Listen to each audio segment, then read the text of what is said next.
Es un gusto esta segunda entrega. En este caso, la idea es conversar sobre los aportes para el uso de la sincronía en procesos de aprendizajes. Cómo utilizamos la sincronía de forma eficiente, pertinente, adecuada, amigable en procesos de aprendizaje.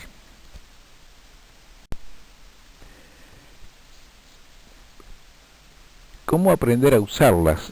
Si bien en este curso vamos a tener una primera aproximación al uso, a la configuración de algunas de las herramientas y al uso básico de ellas, es interesante saber de que podemos aprender el uso de esta herramienta de forma social, a nivel de nuestras familias, con nuestros amigos, con nuestros contactos,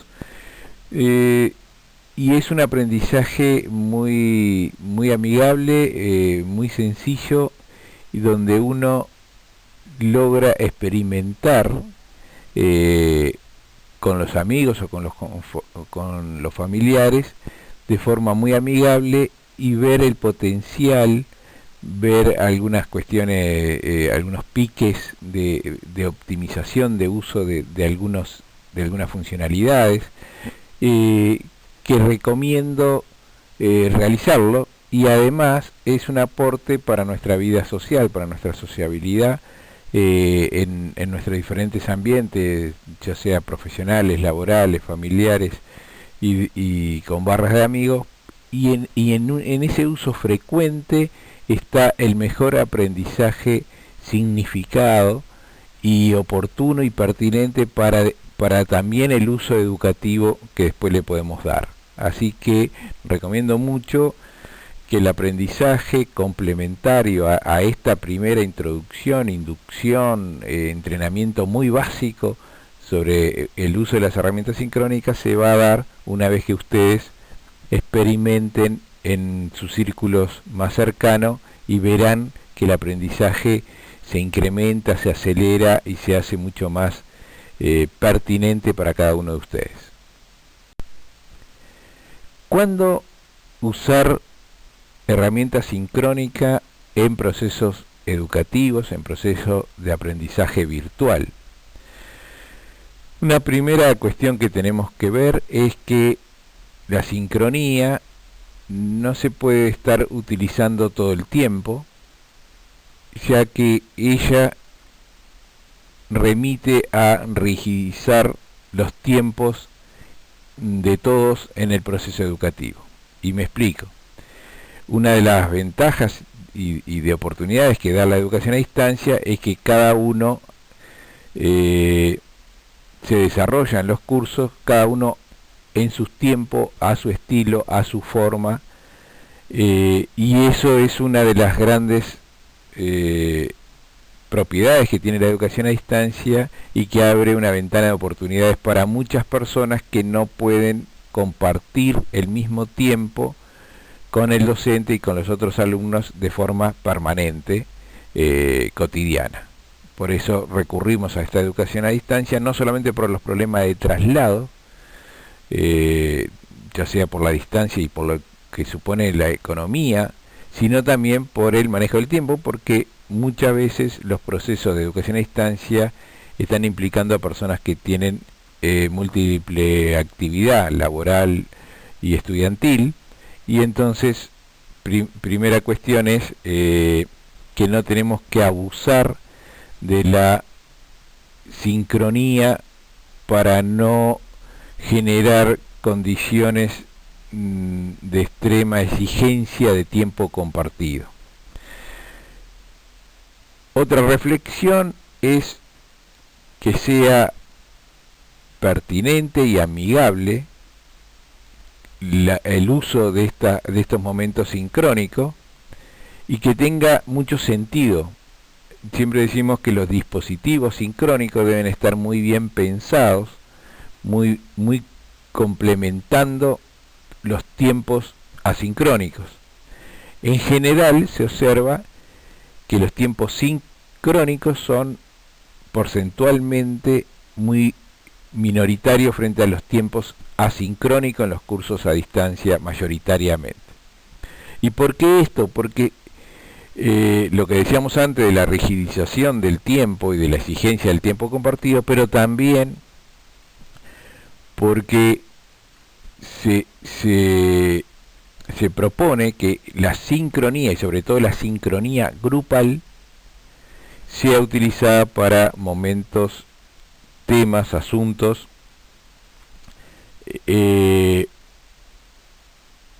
claves en el proceso de aprendizaje.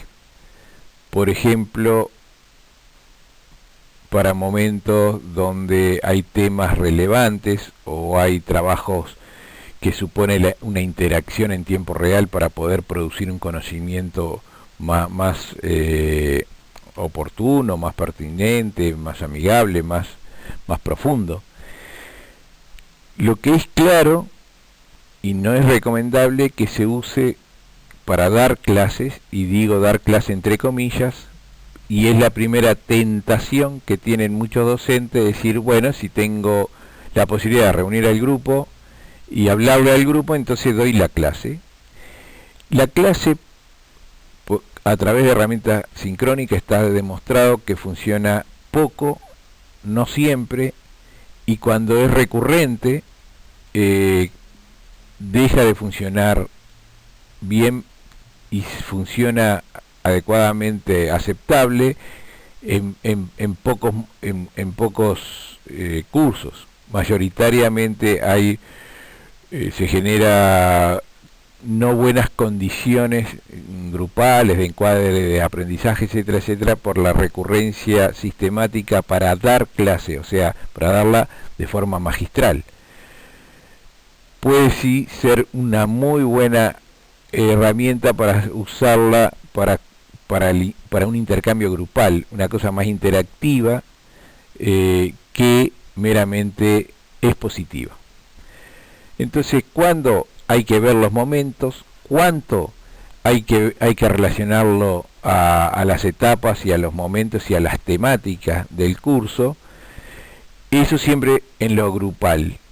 Cuando pasamos a lo individual, se puede tener muchos tipos de uso, pero se recomienda principalmente que este uso, cuando es individual, es de tutor a alumno o de tutor a su grupo de tarea o de trabajo, cuando existen, también recurrir a ellos de forma muy pensada, muy planificada, muy programada, y sobre todas las cosas, tanto con el grupo como con los individuos, muy coordinado, o sea, que esté claramente preestablecido cuándo va a suceder, por qué medio va a suceder, cuánto va a durar y cuál es la agenda de ese momento.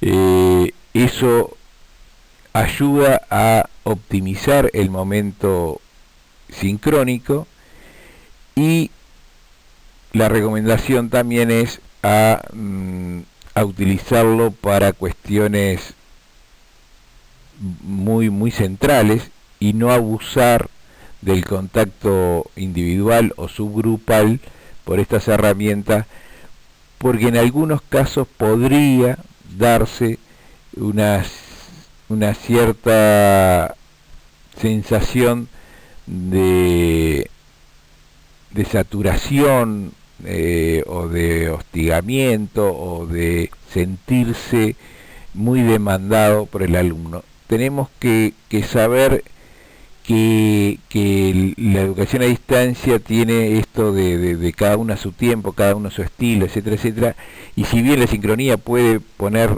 más relación humana, más contacto más personalizado, etcétera, etcétera, también tiene la cuestión de la rigidización de los tiempos, y tiene también la posibilidad de vivirse como algo no muy amigable si no lo programamos muy bien. ¿Qué utilizar? Bueno, en el curso vamos a ver algunas de las herramientas. Hay una infinidad de herramientas, no hay una receta única para todos los casos. Siempre decimos que la mejor herramienta es la que entendemos nosotros que nos es de utilidad, y que sobre todo es de mucha utilidad y es muy amigable para el alumno. Tenemos que pensar siempre en la selección de herramientas desde el alumno, que muchas veces tiene una conectividad un poco más baja, que a veces no tiene la misma tecnología en su computador, o que no tiene las comodidades más adecuadas para tener la privacidad necesaria para los momentos sincrónicos, etcétera, etcétera, etcétera. Entonces, ¿qué utilizar? Bueno, tomando muy en cuenta el alumnado promedio, siempre decimos nivelar al medio bajo, tener mucho cuidado de no nivelar muy hacia arriba, porque eso no es nivelar, sino es excluir a los demás abajo, los que tienen poca competencia informática, poca conectividad, etcétera, etcétera.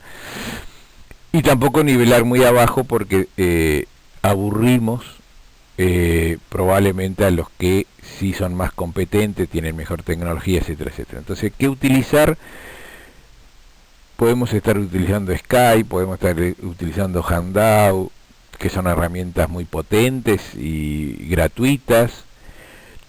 Lo que no tenemos que usar es muchas herramientas simultáneamente, porque eso puede confundir. Pero qué utilizar es una definición que el docente tiene que tomar teniendo muy en cuenta el alumno, y otra recomendación es intentar usar tecnologías muy popularizadas, muy universalizadas, porque esas son normalmente las que se aprenden más rápido, la que siempre se tiene a alguien cercano que nos puede ayudar, etcétera.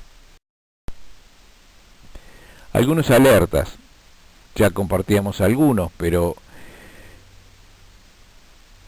tener cuidado de no ser muy formal, rígido en los momentos sincrónicos.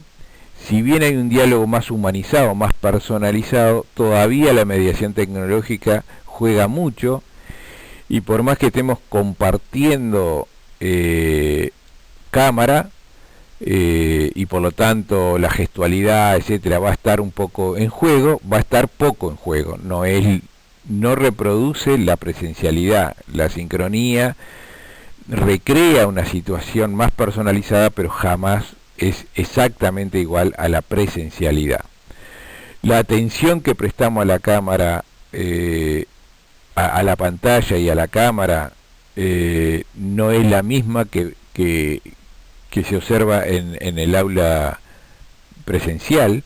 Por lo tanto, tenemos que tomar en cuenta que tenemos que desarrollar competencias propias comunicativas para utilizar estas herramientas para optimizar entonces las mismas para el mejor resultado educativo en su uso.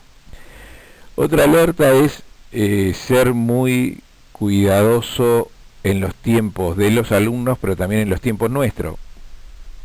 La experiencia indica que muchas veces planificamos tantas actividades sincrónicas, individuales, sobre todo con subgrupos, y cuando los grupos son numerosos, tener diálogos sincrónicos a través de alguna de las herramientas, supongamos Skype, con 20 alumnos y darle a cada uno un tiempo indeterminado, nos puede llevar una dedicación de tiempo que no tenemos para dedicarle en los cursos. Entonces, las recomendaciones son tener muy claro de que hay que pautar los tiempos que vamos a tener, para cuánto lo vamos a tener y para qué lo vamos a tener.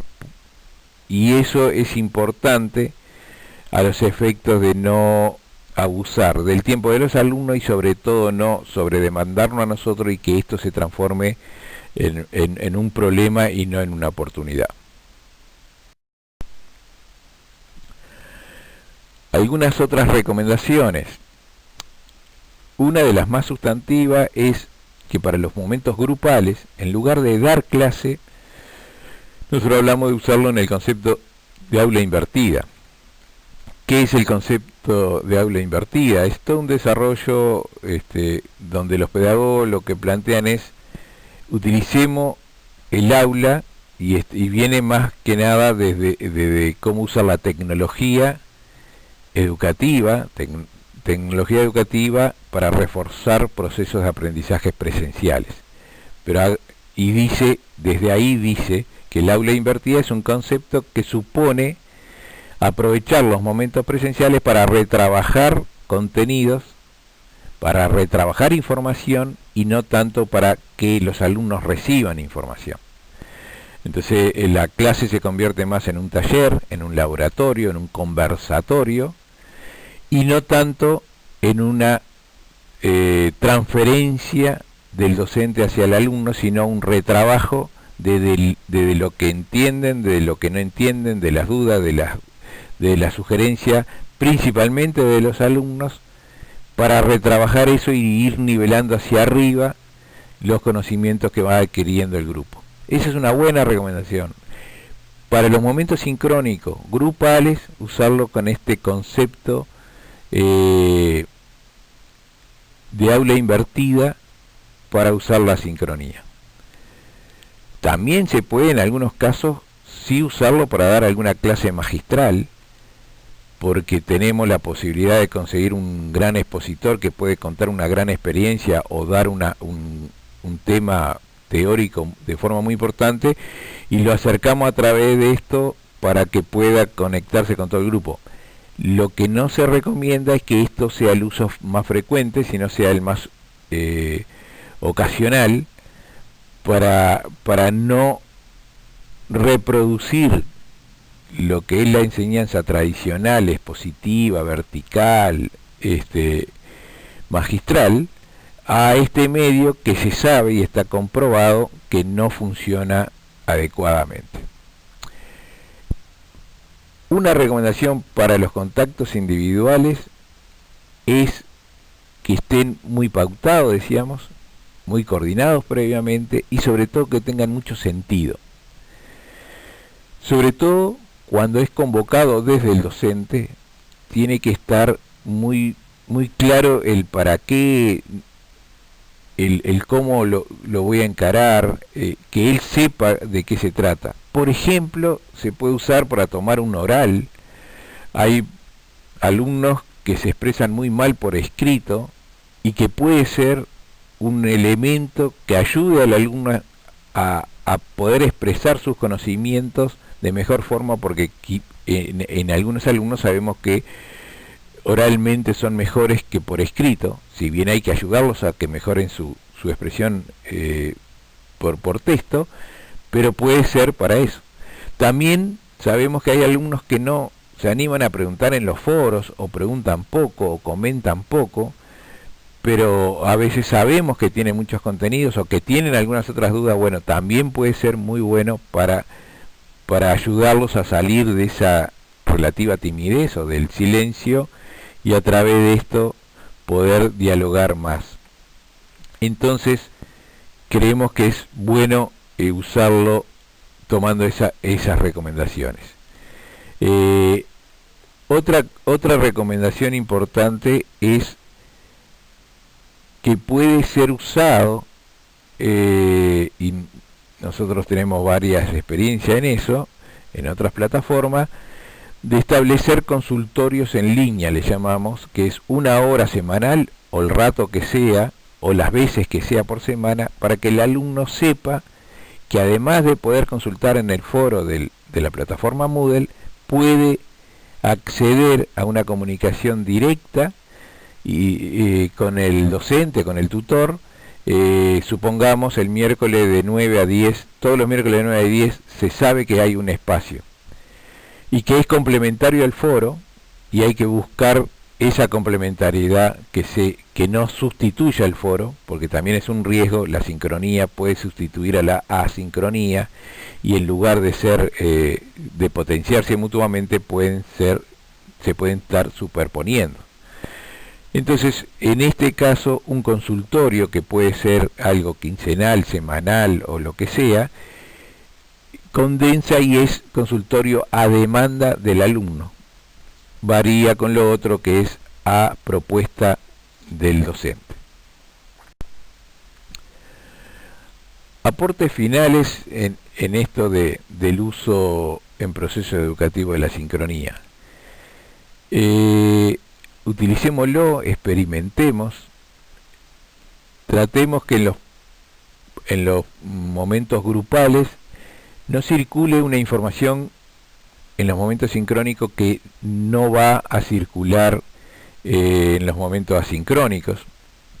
porque está demostrado que los momentos sincrónicos no siempre tienen la participación del 100%. Normalmente hay una merma entre un 20 y un 40, y en algunos procesos hasta del 50 y un poquito más de participantes. Entonces tenemos que tener cuidado que los contenidos que estén en esos momentos no sean contenidos que si uno no participó se los perdió. Esto nos lleva a lo otro, que hay que ser muy claro en que si los dispositivos son obligatorios o no obligatorios, porque la rigidez del tiempo compartido, si ponemos dispositivos obligatorios, pueden estar excluyendo a aquellos que no tienen ese tiempo. Trabajamos con personas que tienen horarios diferentes, y si vamos a empezar a poner dispositivos presenciales muy frecuentes en determinado horario, capaz que quienes trabajan en ese horario nunca van a poder participar, y si son obligatorios pierden el derecho de seguir participando. Hay que ver, puede ser muy pertinente que en algunos casos sí sean obligatorios, y bueno, y hay que ver, como también cuando ponemos presenciales o las clásicas que son sincrónicas, las videoconferencias, pero hay que tener mucho cuidado de cómo manejamos todos estos elementos para no distorsionar por el uso de estas herramientas lo que pueden ser los requisitos mínimos básicos que tiene que cumplir el alumnado.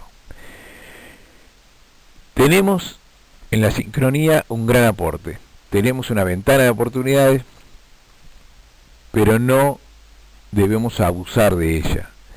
La mejor política en un docente muy activo, muy preocupado, que busca innovar, es seguir experimentándose y evaluando las reacciones. No es lo mismo el uso de la sincronía para unos que para otros, y no es lo mismo con unos grupos que con otros. Entonces, como siempre, no hagamos un menú de procedimiento, un protocolo de procedimiento, y apliquemos sí o sí ese protocolo de procedimiento, porque sabemos que ni todos los docentes tenemos la misma reacción al uso de diferentes herramientas, ni todos los alumnos van a reaccionar de la misma manera. Entonces, innovemos creativamente y tomándonos a nosotros y a los grupos como parte central del análisis de ventajas y desventajas en el uso de estas herramientas. Hasta acá, entonces, ¿qué entendemos por sincronía y cuáles son las herramientas principales? En otra entrega conversaremos sobre cuándo y cómo y los problemas y las oportunidades en el uso de estas herramientas sincrónicas y del diálogo en tiempo real mediado por tecnología en proceso de aprendizaje. Entraremos entonces a revisar ya el uso pertinente y recomendable de la sincronía en proceso de aprendizaje. Muchísimas gracias.